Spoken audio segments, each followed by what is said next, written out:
Ngangau sini. Ngangau baka. Ngangau mo.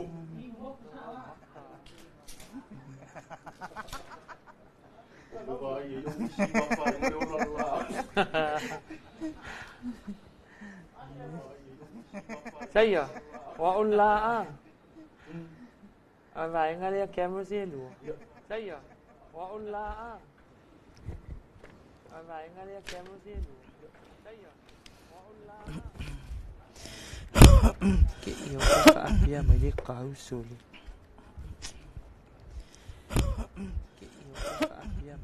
Ya umaro fo ilale le vaunde ye yo lo sa va ya.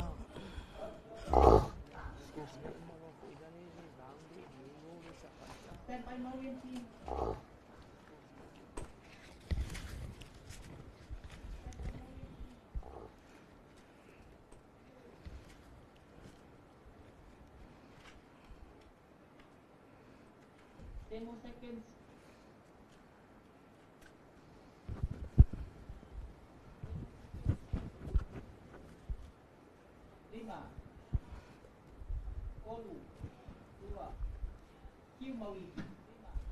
E fia e whaawhino i atu i le mai moa whaafonga lo tātou atunuu i le nei fo i vaenga o le tai au whai fo i sin lolo wao le tau le nei taimi o le tai au i lea ia o lea ua mātou whaatasi atu masui o le ofisa o le komisi o whai ngā pālota lea ua mātou whaatasi atu ma le sunga i a pātea Willi Sio whapea fo i ma tia i tu au tangata ia ua le tātou polkala mele nei o oe ma lau pālota Talo fatu patea ma tia ma lo so i fua manuia. Talo fatu patea ma tia ma lo so i fua manuia. Ia ma lo fa aftai tal tonu ola o mai mo mai tatou atunu tatou walo ia. Ile tatou por kalamile nei ua leva ona fa wau fa po o oe malau palota. Le ai fa nga solo restaurant tai nei. O oe malau palota. Le ai fa nga solo restaurant tai nei. Ile tatou mass registration ia poto restala ato mo tatou atunu ia o lo whangasoro i taimi ile vaenga na lua ma lo whaftai umaloa upolu toi fo ia fo isala fai o saolia ia sa ande o le whainga le restara wa uma mea i mana o mia ina ia fo ia ile tūlanga fo i leo le alu watu toi tūli mai le ofisa alo au mai le pepa le alelo o atoa a ia le lei lava le anga i atu o le mamalo le atu nuu. La ua ato atoa uma ia pepa e tatau na avatu. Whaatine o loa ma le restara. O sa o lea pātea ma matia. Ia whawhitai maui ia e sa o le lava le saunoanga. O le pepa tā ua lava e pisi lava le tā ua e whaatino ngai le restara le taimi nei o le pepa whanau. O le pepa whanau le e tausanga tuai fo i ma le ofisa i se ID ata ina ia mawhai ona whaamaoni ai o e tonu lava e ono ina e pepa whanau lea. O le pepa whanau e le ngata e whaamaoni ai whaamaonga pe o le suafa ia o tua a o le kānero o le tangata a o le tausanga whanau ma le po o le asasoi fo o le tangata o tunanga o mai ia e ese le tā ua le tuina atu tono o tatou lola. Tu sala o pepana e lua e whaamaoni ai le tūlanga lea o il system Samoa ia me te ua a tolo ulos fulsasi. O isi pepa wha o popo le talusanga ina le ofisa e pei o le pili o le vai, po o le pepa tui koviti, po o le laisene avita avale, po o le tusim po o le pepa o le whanua fo ile alen folio mai e whaamaoni ai ia le awhioanga. O pepa nā e whesoso ani lea e whaamaoni ai lo wanga waa i tū malo. Awa e luanga waa le ma whaiona resa le tangata pālo tei i lunga o i tū malo o e te resitala o na o lea e te no fumau po o le suafu matai. E te whiriwhiri la i anga waa na e lua po whea anga waa. A o pepa la ia le tau sanga tuai le ofisa e ma whaina wha amaoni ai anga waa na. O le tusipasi matai wha amaoni ai ia le suafu matai. Ia maisi pepa le a wiri ili atu i whasalalanga le ofisa le. O pepa na e ma whaina wha amaoni ai o oile te no fumawi i lea nuu ma lea whio ang. Malo whaftai. Lea o te nofo I nei. A lea o te matai sa la whai. O walu lai whaila restala. Ai o whai atu I tau ofisa. Wha o ngā pēlo I ngō matai lea mai sa la whai. Au te restala I. Ea, e whaatanga ina lea waenga I lalo le tula whono whainga pālota. O le whaatanga ina I taimine ona whaatino tūlanga lea e restala. O se tangata pālota I ngone lola. Paulawa tūlanga I le mawhai ona e whaonga ina I lo suafa lea mai motele. E te alu e suita wā I le tūmalo le I nei e tūmwa. E le mawhai A whai o le ufofu e te tamo e suita wā I e te alu ala whaonga mai le tūmalo. E ona ina le suafa matai lea. Ai le whaapea mtai o ai sauka mo e I. Ia. Ia, malo whaftai. O le tūlanga fo I lea mo le ua toe tala I tua I tūla whainga luenga o loutou ofisa. Pe ona au mai ai au tō whaasala launga. Le ua awhia I male asto nai. E le o se tūlanga fo I lea la a vave ai ona le si tala o mol tātou atunu ua le o te mai tau whai numera. Le I taitai a. Pe sa o au pātea. E saudele ia le saunoanga mau tūlanga nei ua tala ia taimu fo I lea tu a whalima nga I le balu le ua tala ia I le I tūla whainga luenga le ofisa ina ia tamawhai le tapu ia mamalo le atunu o lo whaapea ona ai meisa I la ato o lo o whaapea ona lala I le taulanga I nuu malala whangolo o taulata mai apia I le ofisa whaongale manua ne ai mai se lava o nei tangata whainga luenga fo I lea le whatoa mana mai le 5 po le wha lea lai mau ai lea manua e o mai e lea fia whaatino la to restala o lea fo ua tatala le ofisa I le tūlai iwa I le wha I le astoa nai ina ia tamawhaia lea e whaonga ia matua I vave o na maua se whai numera o I lato ua mwhai ona whaatino la to restala ia pela vole au tua tatou por kalame maui I le tūlanga fo I lea o oe malo pālota ia pe ole aunga o tatou por kalame fo I lea e le mwhai ona e pālota pe ale whaatino ina lau restala pe o tāua na ole amai e o facility mi le amatanga I tūlanga tau restala ina ia toi whaamaninoa I le malo le atunu le tāua o lou restala ole aunga la por kalame I le fo I lea o oe malau pālota e le mawhaila na e pālota pe ai le restala pe la ona sa whamanino le sunga tia maenga fo I le toe whamamla mai le atunu ia ma toe whamanatu atu pe le atunu nei taimi whaona le manoa nga ia tua I le ofisa I tua na e whaatino ai tato restala le o tamu whaia le ofisa whawhaingo fie o atu I tua ina ia maua o mai na atou pe o awala whawhaingo fie mo le mamano le atunu fua tu iai pātea ma tia o lea ua to I whaanga solo aku le tami usanga lo na lua I tua ia whioanga lea ua to tala I tua I tūla o lauto au nanga I lauto ofisa so there is no excuse e lea ia la se isi alo whanga I to whaapea mai ai mea se wanga na ai whaapea o lea mei whafo taimi nei a lea lava e maua le avanoa e resitala I tātou atunu ma le tua foi la tua pata tua le resitala I te le atu nei lolo le pālota wa le pea na maali lau saunoanga e le mawhaina e pālota pea e le resitala ai te le atu le sala o le resitala nei lo le sala o le pālota sa o au pātea e sa o le tūlanga na mantua o loa ia tula fono ni mataitai nai whaatino ngā luenga le ofisa whainga pālota a whapea te le resitala ia o le sala e lua whele ia I taimi nei pe o le tūlanga na le o tamwhai e tatala ai I tūla whainga luenga le ofisa ele I te loa sila fia le malo le atunu le lua whe lua se fulu le sa tapuni ai ia le lola le tū mau fo I le ia o ke topa I le tumutumu I le taimi muli muli whaatalitali a le malo le atunu se I o le aso muli tapuni le asa iai fo I tūlanga fo I lea sa le matangofie I le vaai tūlanga fo I lea sa whaaleanga ina I fo I ia a seta fo I o nisi o e kalesia le ona o le taimi wa le ofa ato a mai taimi muli o le tamwhainga fo I lea le ofisa e fo ile suia se mafaufau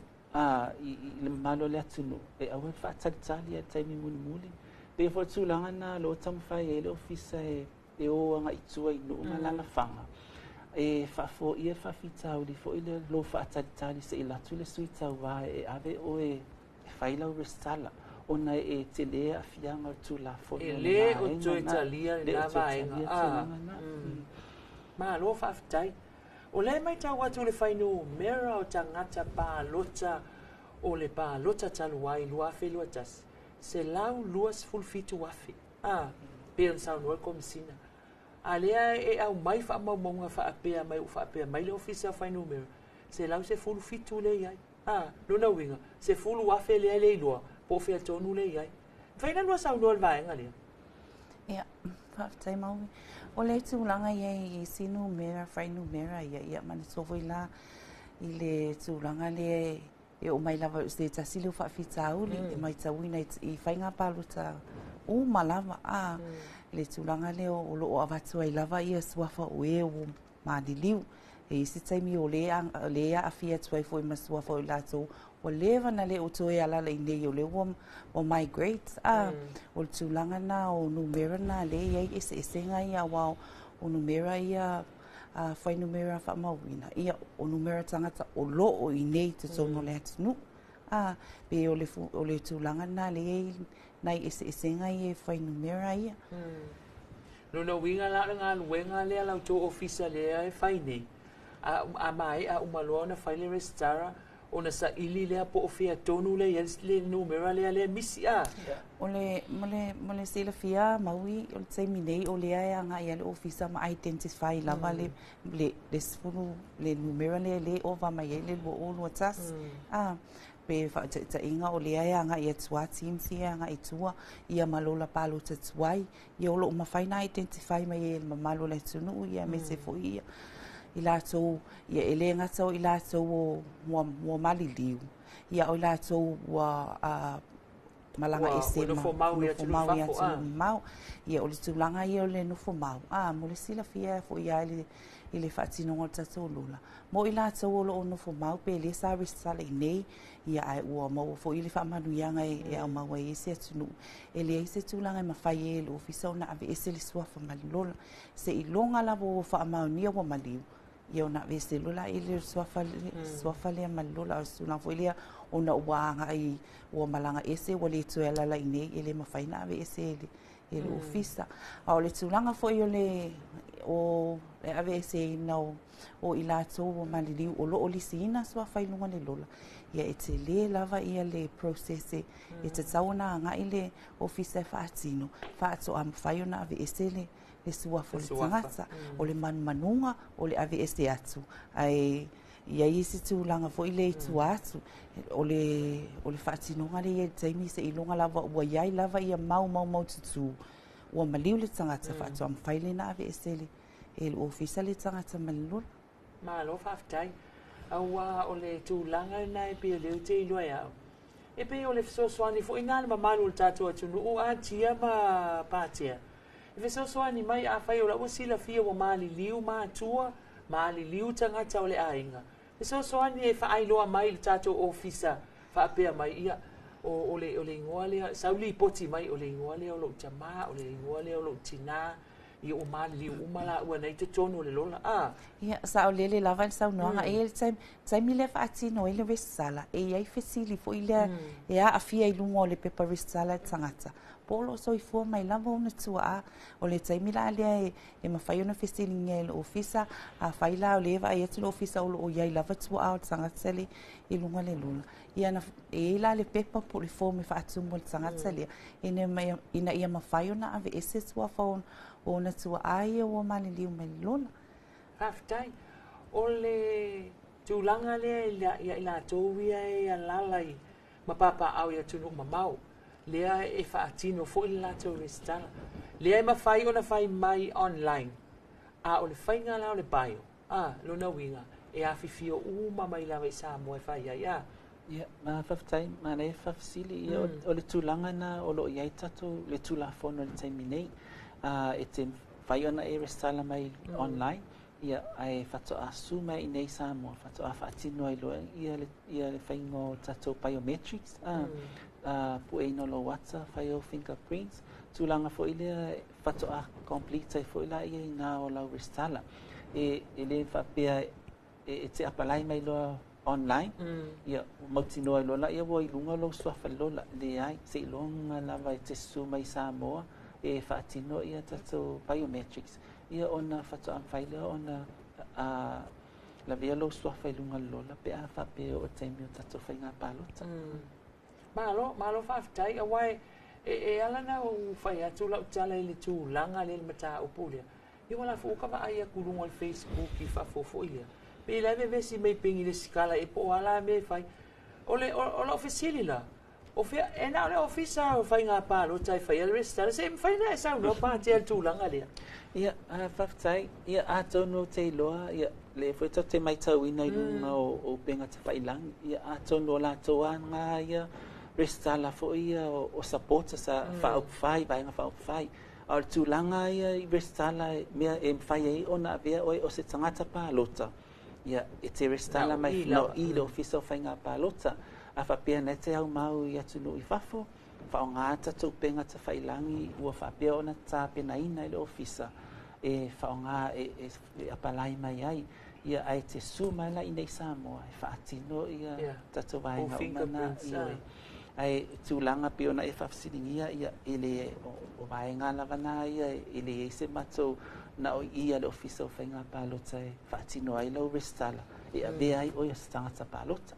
nei malo lava e tā ua fo tatou tala no al vaenga lia e ke o le aso le palo ka ai masau mai a se koi inga ma se lo matua fo le mai fa fo sau ma le IT o le lang fai la ko le skala fa pele ai o le o manga le skala e fia se kupenga le skala ia a o tatou restala le ofisa palota e fai fua e le ai se tutongi ali lai aka le tia le ka le fai ia sa o le lava sau noanga ele ai ma se tutongi po se tupe tutongi o le ofisa e faatino i la restala pe tu o lo so fai no lola a pe tai o lo mafai ona lo mina i ofisa lo IT le palota le o fai la restala ia le tau o le tulanga na au se upu fa pe te la tu le ai ele se tutongi o le restala e fai fua lava o se tasi o mata fo ile tu la mai fo ile tu langa le ai nai o tato sanga tau lo alala i atu no mama po o fa mau tu vo i atu no i fa fo i anga va ai a mo le sila fia ele nga solo e te tau ona fa e te tau ona satisfy le tu langa le o le citizen malua tasi tau sanga ai te tau fo i ona satisfy ia le tūlanga lea o anga waa e te alu ai lunga o i tūmalu wha palota. Lo winga la utala e lua mea ia e te tau na o whaatasi. Whato a mawhai ona resi tala ia lo sua whai lunga le lona. Tangata lea mau whafu. Tangata mo, tātou tangata au mawhafu. Ia ma tangata fo i eifo. I lava tangata o lewa nau mau i nei. E leni citizen sa mua. Tūlanga whapena. E whapena fo i lani tangata e anga waa o los fultasi ma e eirona citizen sa mo o lo au maui fafo ai le ai ma se taimi na mau e nei le ono masina le alala i nu mafio e le mafai ona vestala le lola palot o lo na winga o lau sau noanga tia a whaapea o e wale wana e malanga i fafo e au mauai a il tele i toi sau lava i Samoa le isa taimi na i sau i Samoa o tu ai ngā tangata ia le whaatau ia inga ia. Mō tangata le sa au maui nei, ai migrate i whafo, o lea ia ngā waa. O tu langa lea wā o tu la fono, o le nofoanga le muli le sa wha mawina na e alalai. E mawhai ona e resalai. Ai tatou tala noa lai le tangata na whanau i New Zealand, na whanau mai tangata nu o Samoa, no fo i New Zealand, ia e sa waru. Pa ele ai ma se taimi pe na ona masina na alala ia i nei, pe ua whai fo i sona suafa matai. Ele mawhaila na vestala. Ele mawhaina vestala e lola. A wā pe le sa whai loa atu. Ele ngata loa tasi ma siteni. Ai te tau ona whaamali eina le tūlanga lea. Sa e no fo mau i se nuu ma se awhio. Po o so su ha matai se tu malo e le whaapea e na o le sitiseni ma lua tasi le ai e te tauna wha ma ia inga ia na whato a mwhaila i le na ai anga vai te visitala i tatou lola pa fere si tūlanga fo le whaapea e te tau o na whaanua pe whaatolu e na e malanga mai i Samoa le tausanga i tasi se mwhaina whamanino vaenga lea tia oi o teu ngai o le taimi nei le o whaatino le tūlanga na o teu ngai le e pasi tūlafono pasi tūlafono ma whaatino ai tai le tangata la le au mau fafu sau rola ia le inei whai au na lolomi o le tamatama i lima le la wa a toala na le stanga ia ona o lola ia le aso le pālota malanga mai loa malanga mai sa mo whaatino ilan pālota o le sao lea a pātea ia sao nei o le tato tulafono lo ia te minei e te suma i nei e whai lau pālota i le aso whainga pālota i la tau ia au mau ia tunu i mau i whafo to e fo i mai la i nei le tangata lea e lusu tasi tau sanga lea la ua luas full tasi e ato nulo na luas full tasi le taimi tonu a le whai tato pālota tele tau sanga fo e mwhaina le stana le taimi nei le tangata lea ia o lo mawhaina me stana le taimi nei la tau mai luas full tasi le taimi lea mwhaina me stana le taimi nei malo whaftai ia alanga o te vai atu le o tu la tatou taimi la fo tu le manoa le pātea matia sau noa po wani si vaenga e te lua fina ngalo e wha manino i le tātou atunu. Le o whai ngō fia ngā nuenga.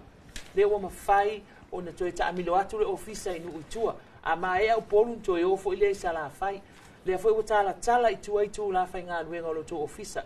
Mai le valu le tai au, i le valu le, o i mai le iwa le tai au le valu le pō. Ma le asto na i le valu le whai le a fiafi. O le taimi whaatulanga ina lea. Ia, whaftai mo le avanoa maui. Ia o le tulanga fo i lea ua pe o le autua tatou pokalani. O le asto muamua lea le wa amatali ai. Ia o e malau pālota. E le mawhai ona e pālota pea le whaatinoina lau bestala. E anga wa ai o e mawhai ona e pālota. O pe amatas fa pese famtalanga i ona turo le avanoa le sunga tia. E toe whamanino ai ia tatou le sketchu le fasolonga po felo o ia na ngaluenga tau bestala al tulanga ia fo ile tam fai fa mafa le taua ona e palota e fo ile o le e fai ai o lo sao e mo fili ai ia tatu taita ile palemene on malo sa mo tulanga fo ile o so sao i fainga fa vai o tula fono le tsala no ai na palemene o lo sao fo ile na fai ele e tele fatino ina so pa lo tsa mo le fifilinga o taita ia wole ai fo so leo le so sao i tato fai nga fa vai matula fono au o mata upu mai e a fia ai le lumana io le malo le atinu mai lava ila to lua su tasi tau sanga mo ila to fo i fato pa lota le ile pa lota le lumana nei pe o le tam fai fo le fapula tu le taua o le nei fa la wiloa por pokalame fo ia le ofisa fo ina ia fa taua ai le palota o tangata taito tasi 16 wanga va ia ai o le maenga mua ia o le fatino ina le o la vesala ia pe o se onai o se maenga mulina tam fai fa manino atu le malo le atu nei tu la after sa no patia o le nau whaafonga mai tātou atunu e tā ua lau sau, tā ua lau pālota. E le mawhai fōi la o na whaatino lau sau lea, pe a whai e te le restala, lafo atu ia tia e toe whaapula tātou restala ni na ia manino tātou atunu. Ia, whaafitai lava mo le amanua o le whaamanatu. A o saurungulungu fo i malona sa so tunu fa anga le vano wanga ia tu vai le ofisa i tu fa tinu le ngalwenga o le vai so nei le fa mai a mai le ngalwenga i si umu sa fa tsalua vai so fo le anga ia tu ai sa fa tsasi ma le fanga fa le se la ia mane tuo na i tu malo ia tau mama mai mal tau langa ia e tupe fo ia fewa i mai ai nei fa tinu le sal a le wa avatu le au nanga i tua ia e whaatino le wesala ma i o tātou tina ma tamama tutua e whaaffaingofie ai le anga e foi whaatino le wesala wai tele au o no foanga ia le whaatino ia o mauta o e kalesia ia po o mauta fo i o whaafeangainga o awhioanga e tele lava nai whaasea whaapea mai malu la tunu e whaingofie i o wesala pe a whaitua ai whaingata pe a mai i le ofisa sa o lele lava le tūlanga lea a wafo i o tua e sa whaingofie sa tonuina wale sila i fo le mamalu e li ima whaipule o awhioanga lea nga ia tutanga te whaatino le wesala ai au mai ia no te le loa po o ai le tangata au fe le ala i ona tele fetili e faili tangata i le tu malo ma le awhioanga e fia wesala i le lunga lola ai pe le sa wha amana tu fo i pātea le ua te tala tato ofisa e tau le valu le pō ia ai mese le aso ana i wha amule mole wha au ngale a vanua au le tūranga le ia i ese le whaingata o taimi le tapuni e le lola e lolo flimai ia e tate alofa atua ia e wo whaingata tūranga na ia wo le asunu atua le anga i mei e whaatino le wesala e taimi muni ma na ia taimi nei ia a mawale vanua ma nga i mai I pensula ma na fo il e pensula ia ni oi ma na ia ma lu le e al macho pitonu pian sau noa ia tia anga i mai a fai una wa sau te ti e mai le wa uni te sau te lunch i nei macho pitonu a le mau te mo le ni fale o loi ne ia anga I mai fa o ngale vanua le a fe ile ofisa o le komisi o whainga pālota e whaafsanga I le ma le whale whaamasino, ma le whale fono o le tātou watunu I nei I mulinuu. Ia awhe iei whaongale a manua lea whaatino ai lau pālota. Ia manu lea te lele a manua te lele taimi. Pei o le sao noa pātea ma tia. O le ta ua lau pālota. O le taimi ua toe ta tala I tū la whainga luenga, toe ta amilo le ofisa, ia ona ole nau ta inga lava ina ia o atu le taimi e tapuni el tatou lola ia se te ma sawa ia o atu ia se te ma wata puni el tatou lola a wa atoa el tatou fai numera le tau tuli atu o le whainga pālota o le lua afe lua sfulu ma le ono ia ai manatu ona o le tatou taimi ia o mai ai foi ma le tatou por kalame I le nei vai aso tuli te tau mai o oe malau pālota I le vai aso fōi sona whaopoponga tia tu au tangata o Pātea Willie Sio mai le ofisa o komisi o whainga pālota ia manuia tele nei aso Samoa manu teleina lava singa ese o le awhia ngai ma le tātou atunu whāsoi fua ia Malo ti. Nuna ba? Malo, nuna ba, no fionga.